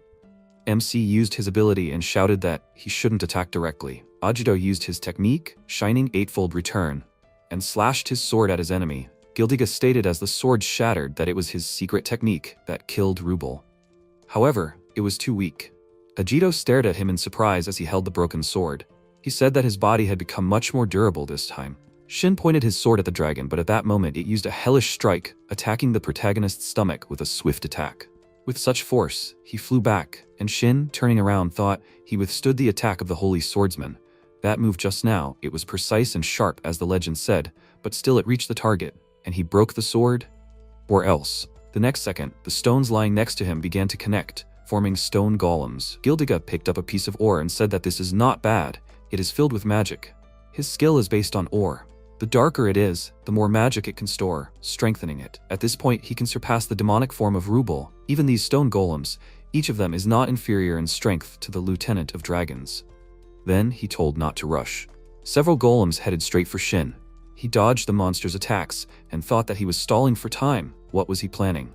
At that moment, several golems extended their huge hands and jumped up to attack. Shin jumped aside, then asked, "These golems, will it endure if it is smashed into pieces?" Then he released a powerful energy and used a technique called the Spear Art Kagura Asura, attacking all the golems around. The next second, they crumbled into many small pieces and fell to the ground. But the next moment, they began to rise again, and Shin clicked his tongue in irritation. At that moment, an explosion was heard behind him. From the stones flying in different directions, the protagonist came out. The others looked at him. His eyes were burning with rage. He approached Shin when he said that he was only in the way and he should go, a holy swordsman without a sword. After that, the protagonist took off his jacket and, loosening his tie, began to roll up his sleeves. He concentrated the energy in his fists and used the Yatsurgi boxing technique. Punch after punch, he used a storm of 2 fists. The others thought in surprise, "Boxing?"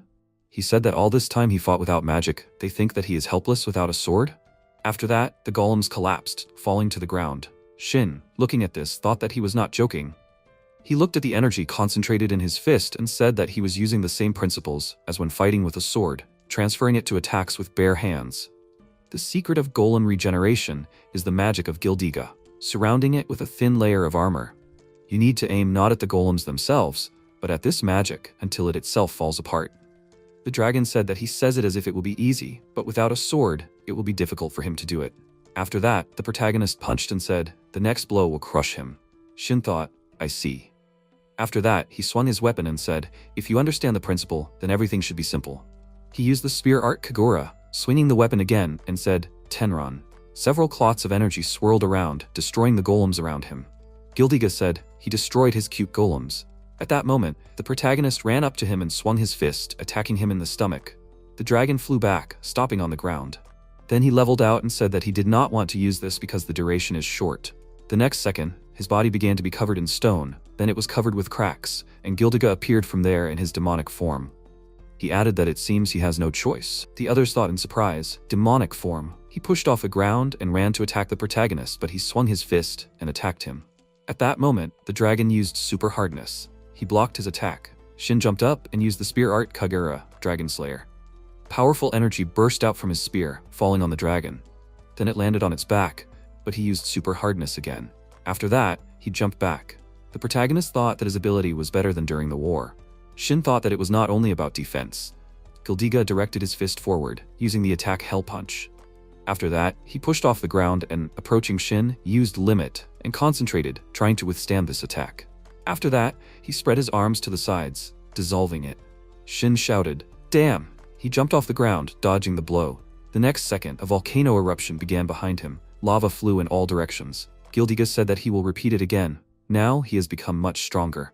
He raised his hand, charging the golems with additional energy, and said that he was just trying to buy some time, but it would be good to finish them off here and now.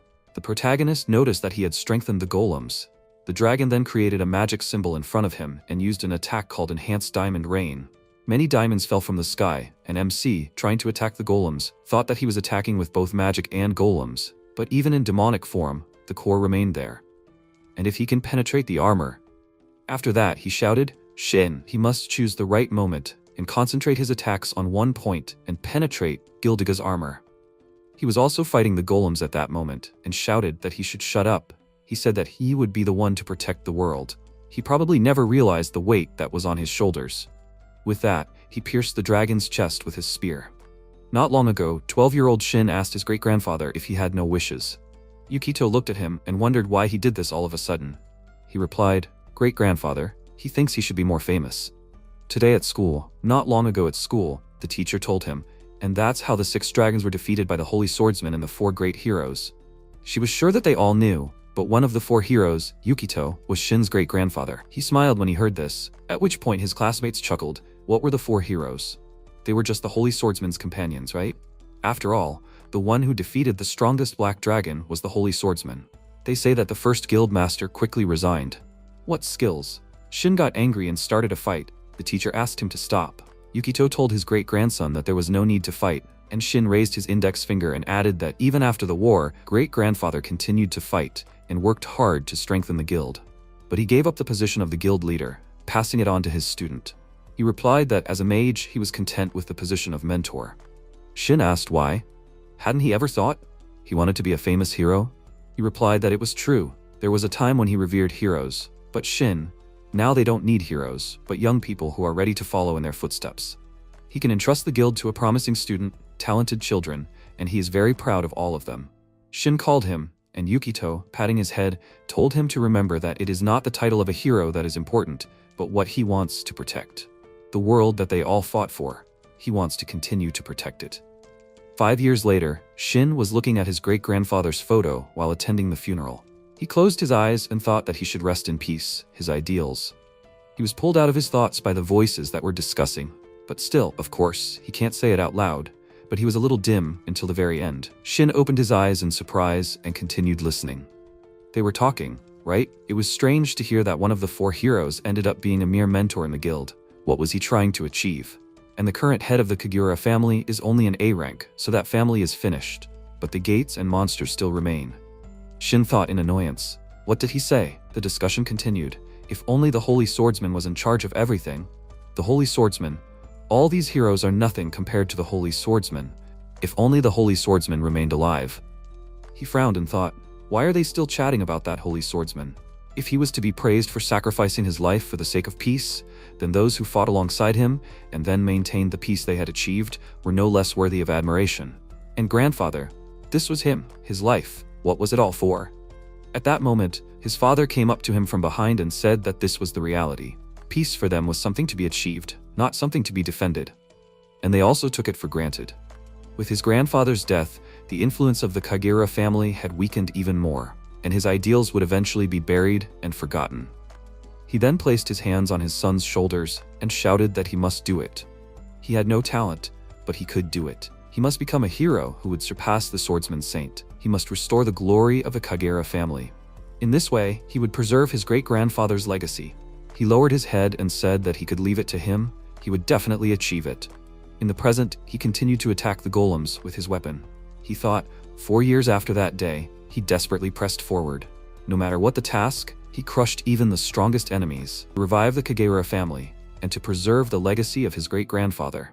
The one who will protect this world, he will be. At that moment, the protagonist called out to him and shouted, from above. Many golems were falling towards him from the sky. He clicked his tongue in irritation, and then sent several powerful attacks straight up, destroying the golems before they could hit the ground. Gildiga appeared from the rising dust, asking if he had fallen asleep in the middle of the fight. Apparently, he was feeling comfortable. Shin thought he had mixed up with his fighters. At that moment, the dragon's fist was approaching him, but the protagonist stopped it, stood in front of him, crossing his arms over his chest, blocking the dragon's attack. Gildiga grabbed his hand and he cried out in pain, then concentrated energy into his fist. He attacked the dragon in the chest with such force that it flew far back. The protagonist held his chest and breathed heavily. Shin, looking at him, said, "Holy swordsman, why?" He asked why he hates him. The weight on his shoulders, he doesn't know what it's like, but now he's asking him to lend him his power. He wants to protect the world they all fought for.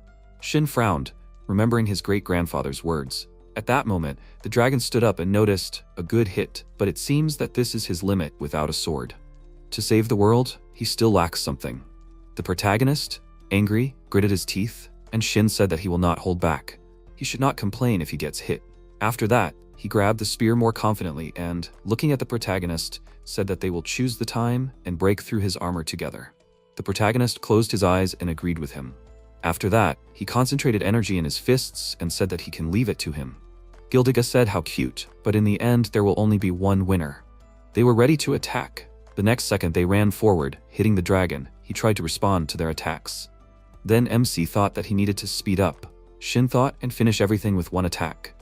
The dragon thought that it was not bad. They began to synchronize their movements, but the next second, huge hands burst out of his back and grabbed the hunters.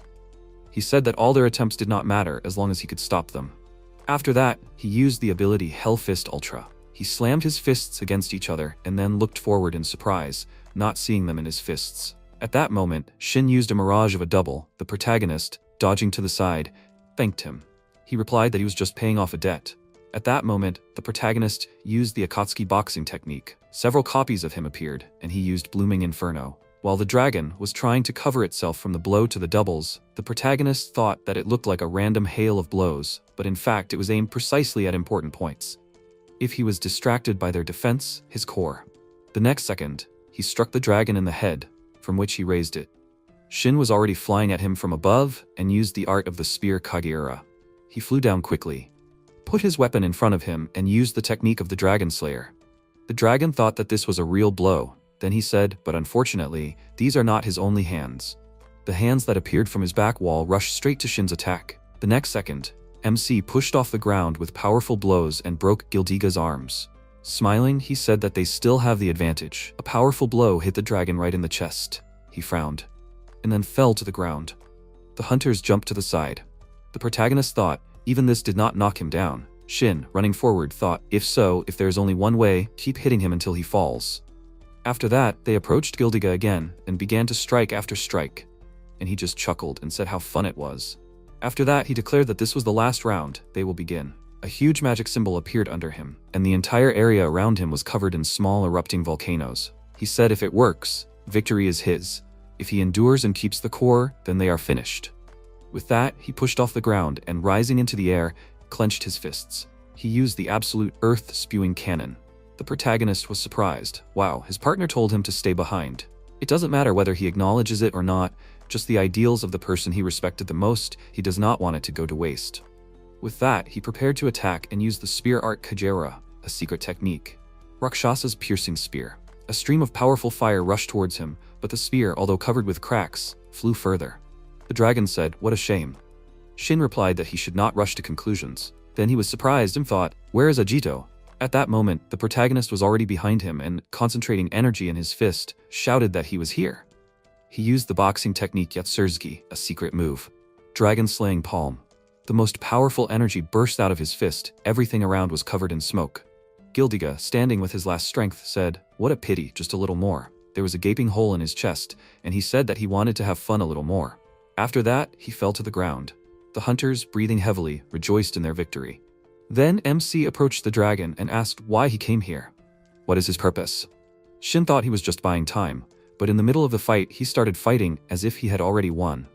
If he had only wanted to delay them, he could have lasted longer. He replied, "Hot springs, that's how it works. Magma heats up an underground river, it bursts to the surface. There is a powerful force hidden underground." Shin was surprised. What was he even talking about? He replied, "Their base, the place where the headquarters of the Magic Guild is located, is filled with magic. Down there, deep underground. What do they think sleeps there instead of magma?" They looked at him in surprise, and the protagonist, remembering the dragon's words, thought, "It can't be." He shouted, "Is Ragma sleeping there?" Shin shouted, "The divine dragon the leader spoke of." He thought he heard that it was done to strengthen the base's defense. They chose the place with the highest concentration of mana. At that moment, a guild employee contacted him and shouted, "Vice Captain, can he hear him? This is the Mage Guild HQ. They are under attack. 4 of the 6 dragons are attacking them at the same time." Gildiga added, "The great swordsman saint and commander of Seraphim is here. He had the advantage in this place, so he was the best fit for this task." MC gritted his teeth and thought, what a precise calculation. They were being watched from the very beginning. Then the dragon added, "Well, maybe they should hurry back. If they don't make it, they'll be finished." At that moment, the ground beneath him cracked and he fell down, straight into the lava. He added, for the first time in 100 years, he had a good fight. The protagonist, punching his legs, shouted, "Damn, if they don't hurry, everyone will be in danger." But his fists, he's at the limit. He thought that the Shueikane forge is very close. He needs a weapon, any kind. Then he looked at his partner and shouted, "If the dragons attack all at once, they won't last long. We need to hurry." He replied that he shouldn't worry. He wasn't the only Seraphim member who returned to the base after hearing about the 6 dragons. Those guys should be there. A few minutes earlier, at the gate of the Magic Guild headquarters, the worker asked his partner, "Did he hear about the red dragon Ruble?" He confirmed it. The 6 dragons were reborn? What will happen next? He thinks everything is fine. They say that Kageura from Seraphim returned to Japan. The guild member was surprised, so he came back from America? His partner confirmed it, not only him, but the other Seraphim members as well. He shrugged and added, "So they don't have to do anything." At that moment, Arshifa, one of the 6 dragons, the destructive storm, approached them and asked, "So this is the Magic Guild headquarters?" Gildiga is holding the Holy Swordsman, Vitra Underground, so he's the one to deal with this. The worker put his hand forward and shouted, "Hey him! Outsiders are not allowed to enter the guild. The boy, if he wants a tour, must come with his parents." But before he could finish speaking, his body was covered in cuts. His partner cried out in confusion. The dragon said, "Pathetic humans. They shouldn't treat him like a child." He looked at his hands and said, "All the problems are because of this appearance. Gildiga looks like an adult." At that moment, the worker fell to the ground in fear and shouted, "At the gate! Enemy attack! They are being attacked!" Arshifa, looking at him, asked, "Should we just tear down this hovel so that the divine dragon can get out easier?" The hunter shouted, "Enemy!" And the dragon said, "Pathetic humans! 6 dragons are already here." He released powerful energy, and an explosion occurred. At this moment, Zelbad the Silver, the adjutant of the Earth Dragon Guild, who was closest to the 6 dragons, stood on the top of the tower. He folded his arms, noticing the explosion, and laughed, saying it seems to have begun. He remembered Gildiga's words, saying that he would go to Purgatory to play with the swordsman. He must watch over the guild. If reinforcements came to them, he must crush it. He must also be careful with Seraphim. Most of the people in this era are weak, but there are some interesting ones. He thought, even though Mr. Gildiga said so, his abilities are the best among all the lieutenants.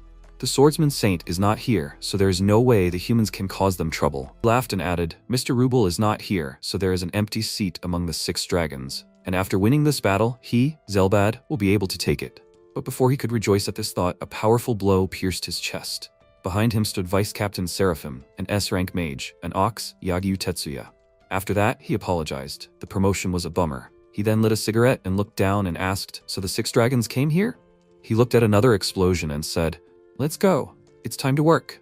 Meanwhile, in the central command office, Riku looked at his arm, which was being treated by Rina, and said, well, they have fully recovered.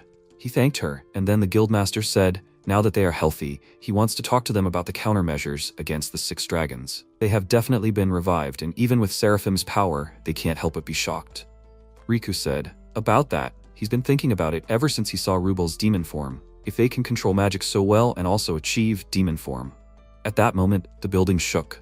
The girls thought in surprise, this magic. Riku thought, just like Rubel's, no, even stronger. Then he shouted that he was afraid that it was another one of the 6 dragons. Misaki shouted in fear, but the swordsman saint isn't here, right? The guildmaster shouted, there are many civilian staff down there. We need to stop the enemy. Then the hunters quickly ran forward. Erika thought, if the dragon took human form, it could easily infiltrate the city. And since they were preparing and took advantage of Ajito's absence, they might have more than one opponent. At that moment, a crack appeared in the wall in front of them, and Riku shouted, Erika! The next second, she used a shield, protecting the others. Beams of energy burst out from the cracks of the building. Erika asked Misaki, who stood behind her, if she was okay? In response, she thanked her, and Rina told them not to relax. The battle was just beginning. They stopped near the hole that appeared in the wall. In front of them sat one of the 6 dragons, the deep sea Nissi. She asked, are they Seraphim? I wonder what. She will take a look. She introduced herself and said that she would like to play with them. Riku shouted that this is not the magic from earlier. Misaki thought that this can't be, there are 2 of them. The dragon told them not to worry. She suggested that they play until Ragna woke up, though. She released water energy in different directions, covering the building with more cracks, and said that at such a moment, she could kill by accident. Meanwhile, in the underground floor, the headquarters of the Magicians Guild. Vitra in human form walked forward and, approaching the door, said, so it exists. Only the previous heads of the guild knew about the underground cave, the gates of hell. The system gave a signal, and the doors began to open. He said that it was too long. The one who awakens the divine dragon will become the next king and will rule over everything, and it will be him, the black dragon Vitra. Meanwhile, the guild members ran out of the building. They shouted, enemy, Seraphim is already here. We need to find the intruder. One of the 6 dragons, the glorious dragon Oros, came out of the bushes and sitting down on a bench, looked at the screen of his phone, saying, no, but how glad he was that he decided to participate. With a guard like him, you can relax. He thinks that our Shifa will take care of the small fry and he can sit and read manga. At that moment, Tetsuya appeared behind him, pointed his fingers at him, making a gun shape, and fired a powerful beam of energy. But the dragon managed to jump aside and, still looking at the screen of his phone, said that although he hoped to skip the showdown, it seems that he will not be able to. Tetsuya said that he is different from all the weaklings. At that moment, a member of Seraphim, the Grim Reaper Nagi Sasaki, appeared in front of him and told him to leave it to him. He is one of the 6 dragons, isn't he? This guy, he wants to buy new clothes with the reward for killing him. Tetsuya shouted out what he was thinking. A member of Seraphim, the actress Miyasami, gave a thumbs up and said, great. She'll go shopping with him. Because of this job, her clothes are always getting ruined. He shouted out, and she went along with him. The dragon chuckled, so they are that Seraphim. He apologizes, he is just excited about the upcoming battle, but can he finish reading first? He showed them the screen of his phone and added, he really wants to read the latest chapter of the manga. Asami gave him a thumbs up and said, can he finish reading first? Very cute, but they think the same. The next second, Sasaki created a magic symbol in front of himself and used an ability called Shadow Servant. The shadow of a wolf appeared right in front of him, and Asami raised her hand up and said that she is starting. She used a boost, pointing it at Sasaki. Then his shadow increased in size, fixing its gaze on the dragon, and he thought that the magic suddenly became much more powerful, so she's a support mage. Then Sasaki said, forward. The shadow ran towards the dragon.